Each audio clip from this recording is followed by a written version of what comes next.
Maganda at mapagpalang araw! DJ Sean here! Huwag kalimutang mag-like, comment at mag-subscribe para sa araw-araw na Tagalog facts at mysteries na dagdag kaalaman. Tandaan, knowledge is power. Ang pintuan ay normal na makita dahil kahit saan ay meron ito. Nagsisilbi itong pasukan o labasan papunta sa isang parte o lugar ng bahay. Ang pinto ay isa ding harang o paraan para protektahan ang isang kwarto, bahay o bagay mula sa mga elemento o masamang tao, lalo na kapag tayo ay matutulog na o aalis ng bahay o gusali. Pero alam nyo ba na may pintuan na ginawa para kailanman ay hindi para buksan o pasukin? Tara, isa-isahin natin ang mga pintong kailanman ay bawal buksan. Alamin natin ang mga dahilan kung bakit kailangan manatiling nakasara ang mga pinto na ito. Ang pinakaunang pinto sa ating listahan na bawal buksan ay ang Padmanabhaswamy. Sa bayan ng Tiruvananthapuram ay may mga magagandang gusali na matatanaw. Ito ay isang malaking templo na ang tawag nga ay Padmanabhaswamy. Ang main entrance nito ay malaki at may taas na 100 feet at may lapad na lampas 2 ektarya. Kilala ang templo na ito na pinakamayaman na templo sa buong mundo. Pero hindi lang ito sikat sa pagiging mayaman. May tinatagong misteryo ang lugar na ito. At ito ay ang Vault B. May 6 na malalaking vault sa templo at ito ay minarkahan ng mga letrang A hanggang letter F. Taong 2011 ni isang tao ay wala pang nakakakita o nakakapasok sa mga vault na ito. Pero dahil sa utos ng Supreme Court ng India, inutusan nito ang Department of Archaeology na buksan ang mga selyadong kwarto ng templo at alamin kung ano ang laman nito. At 5 nga sa 6 na chambers ay natagpuan ang sobrang daming mga ginto at alahas. Mayroong 3.5 feet na solid gold, 18.5 feet na kadenang ginto, gintong trono at mahigit 800 kilos na gold coins na 200 BC pa ginawa. Kada isang gold nga ay nagkakahalaga ng $340,000 o humigit kumulang halos 20 million pesos bawat isa. At mayroon ding mga malalaking diamante at iba pang mga alahas. At sobrang nakakalula nga ang dami at lalaki ng mga alahas na ito. Pero kahit na sobrang daming yaman ang nakuha sa mga pintuan, isang pinto o vault ang nanatiling sarado. At ito nga ay ang Vault B. Kakaiba ang Vault B dahil may disenyo ito ng mga malalaking ahas at wala itong hawakan o doorknob para madaling buksan. Tila nga isang babala na mapanganib ang nasa likod ng pinto. Nagkaroon nga ng special Hindu trial para ipagdasal kung kinakailangan bang pasukin ang vault at kung ligtas bang gawin ito. At matapos nga ang 4 na araw, napagpasyahan nga na delikado ang Vault B at kahit kailan ay hindi pwedeng buksan. Pinagbabawalan ang kahit sino na lumapit sa pinto at kung may magtatangka na magbukas nito ay siguradong mayroong masamang mangyayari. Ayon nga sa mga balibalita, kahit na may babala ay marami pa din nagtatangka na pasukin at buksan ang Vault B. Pero hanggang ngayon ay sarado at nakalak pa ding mabuti ang pintuan na ito. Dahil nga dito maraming kwentong kababalaghan ang kumakalat. Ang iba ay naniniwala na maraming makamandag na ahas sa loob o di kaya naman ay may vampira na nagbabantay sa loob. Lumipas nga ang napakaraming taon pero marami pa din ang nagtutulak na mabuksan nga ang Vault B. Pero walang magawa ang gobyerno ng India dahil ang 2 pinakamataas na mga pari o spirit leaders ng templo ay laging hinaharang ang pagbubukas ng pinto. At magpahanggang ngayon ito nga ay nananatiling sarado. Ikaw, sa tingin mo, ano kaya ang nilalaman ng Vault B? Mga alahas kaya o ahas? Ginturing kaya o delikado ang laman na ito? Kung bibigyan ka nga ng pagkakataon na pasukin ang Vault B, gagawin mo ba? Ang pangalawang pinto na bawal pasukin o buksan ay ang libingan ni Emperor Qin. Sa Shanxi province sa China ay may monumento na parang karaniwan lamang. Pero sa ilalim nito ay mayroon pala itong tinatago.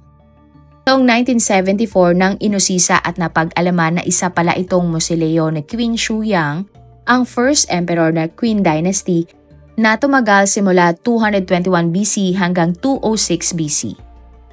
13 years old pa lamang ay namana na ni Qin ang trono at una nga niyang ginawa ay ang isang libingan.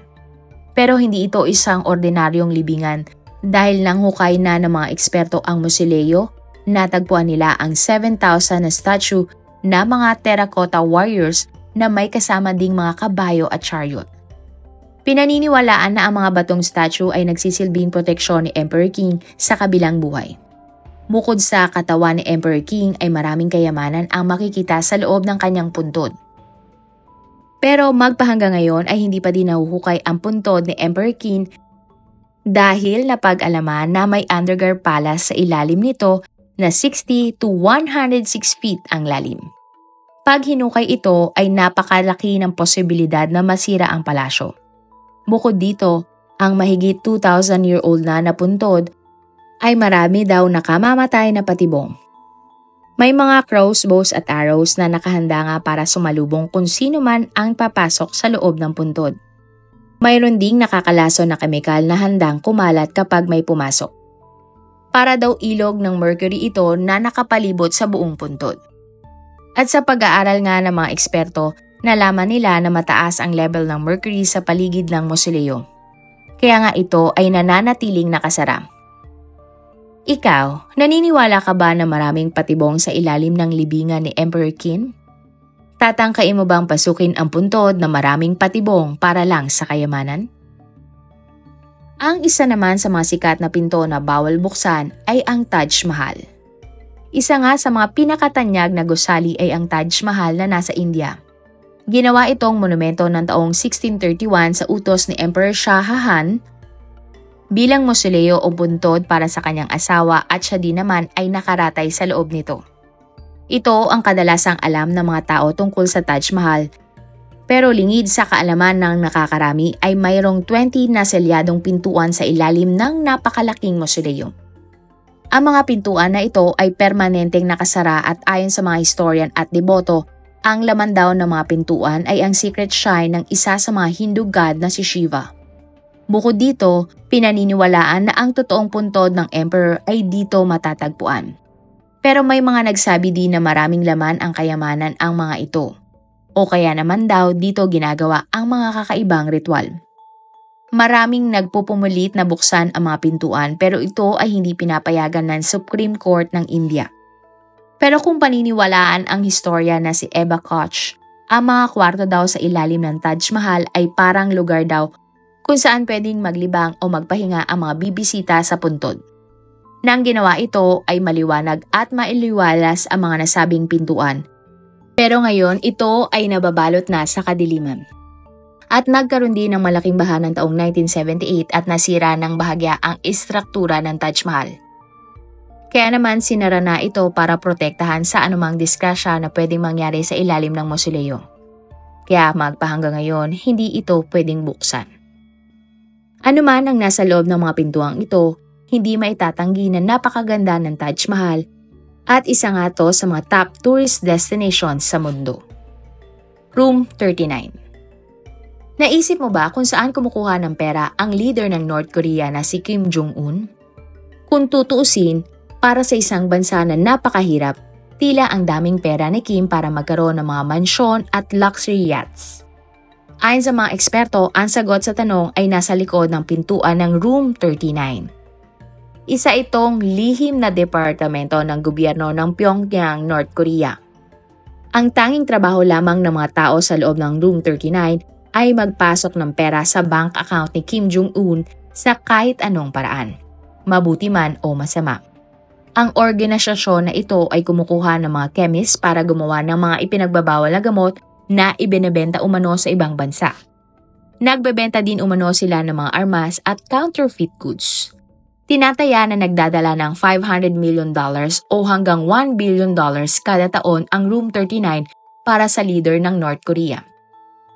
Sobrang laking halaga nga ito para panatilihin si Kim Jong-un sa kanyang posisyon habang ang kanyang mga mamamayan ay patuloy na naghihirap.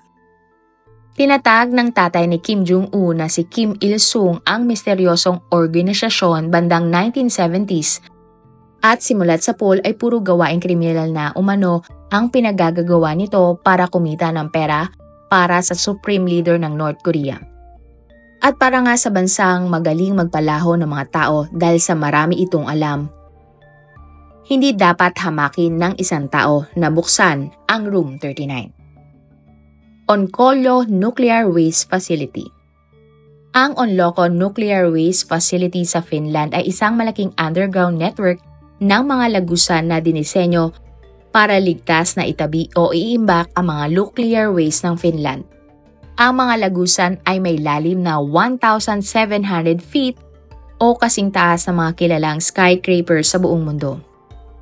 At tinatayang kakasya ang mahigit 100 years na nuclear waste. Kapag napuno na ito, ang mga malalaking pintuan ay isasara at siselyuhan habang buhay o hindi bababa sa 100,000 years. Ang nuclear waste o radiation kasi ay tumatagal ng 100,000 years. Kaya naman ang mga lugar katulad ng Chernobyl ay aabutin pa ng 20,000 years bago ito pwedeng tirhan uli. At ang malaking katanungan, paano kaya napapanatiling ligtas at sarado ang isang bunker na may 6,000 tons ng nuclear waste sa loob ng 100,000 years? Ang tila drum nga na ito kung saan inilalagay ang nuclear waste ay subok na at napatunayang tatagal ng mahabang panahon. Pero likas nga sa ating mga tao ang pagiging mausisa sa mga bagay na hindi natin naiintindihan. Hindi sapat na maglagay ng warning signs o lingwahe tulad ng English dahil walang kasiguraduhan na matatapos nga ang 100,000 years na English pa din ang universal language pati na ang mga warning signs na gamit dito. Malaki ang posibilidad na hindi na ito maintindihan ng mga tao pagdating ng panahon na iyon. Pwede din na iselyo ang entrance at ibaon ito ng walang kahit anong warning signs, pero nga ito ay delikado kung sakaling may maghukay ng walang paalam.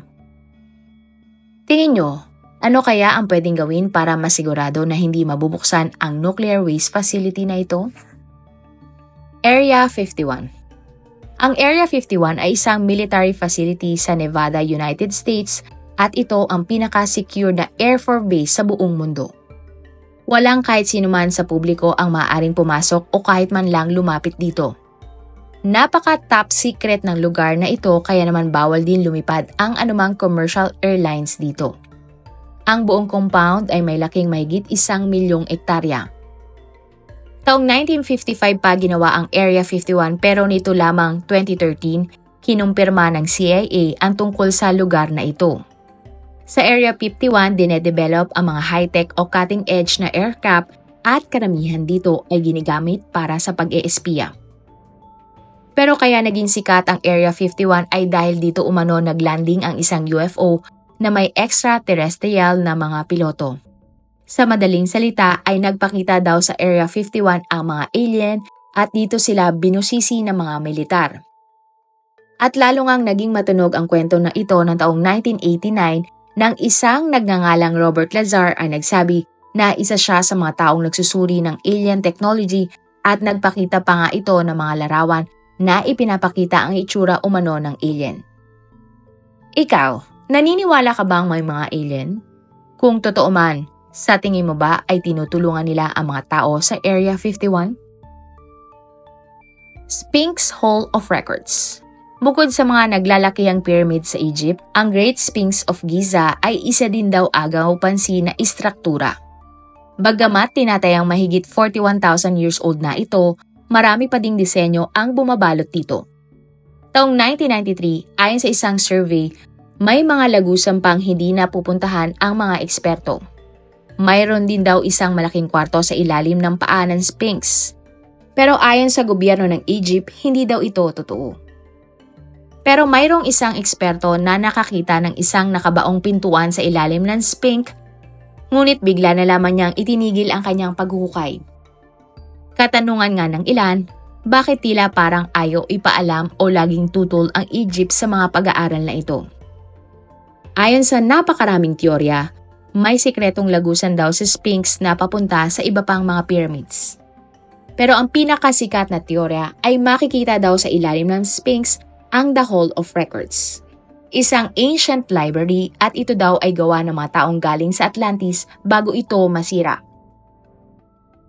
Ang alamat ng Atlantis ay isang kwento ng mayamang sibilisasyon na nakatira sa isang isla.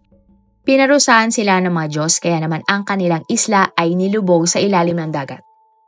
At magpahanggang ngayon ay wala pa ding ebidensya na nagpapatunay na totoo ang Atlantis. Katulad nga ng Area 51, isa nga sa mga sabi-sabi ay gawa umano ng mga aliens ang pyramid at pati ang Sphinx. Ikaw, naniniwala ba kayo na gawa ng mga aliens ang pyramids? At ang pinakahulingang pintuan na bawal buksan, Gate of the Gods. Sa Peru, ang Aramamuro o Gate of the Gods ay isang abandonadong stone carving na nadiskubre ng taong 1990s. Ang Gate of Gods ay mayroong pintuan na nakaikot sa bato at may eksaktong sukat na 23 feet na taas at lapad. Wala itong tinatagong laman sa loob at talagang puro bato lamang. Pero pinaniniwalaan na isa itong daan papunta sa mundo ng mga Diyos. Ayon sa mga lokal, tanging mga bayani lamang ang pwedeng pumasok sa gate para makasama ang iba pang mga Diyos at maging immortal. Makikita nga sa kanang bahagi ng carving ang isang maliit na bilog na nakaukit at ito daw ay ang pasukan ng susi at ang susi daw ay gawa sa ginto. Ayon sa alamat, may isang Incan priest daw na tumakas sa mga Spanish at hawak daw ng pari ang gintong susi.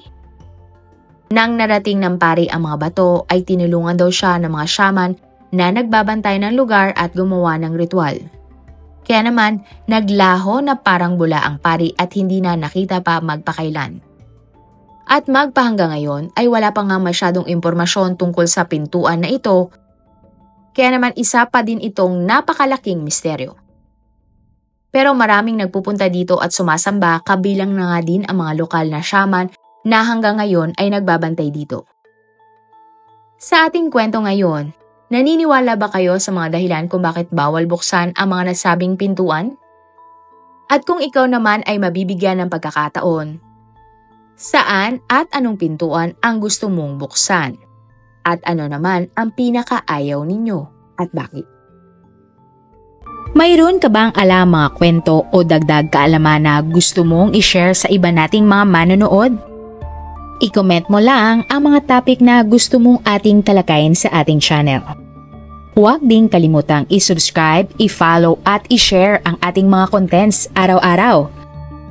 Mangyari lamang pong i-follow nyo din ang Manila Boy Wonder Philippines at DJ Sean Crime Stories. Marami pong salamat sa inyong suporta. God bless everyone!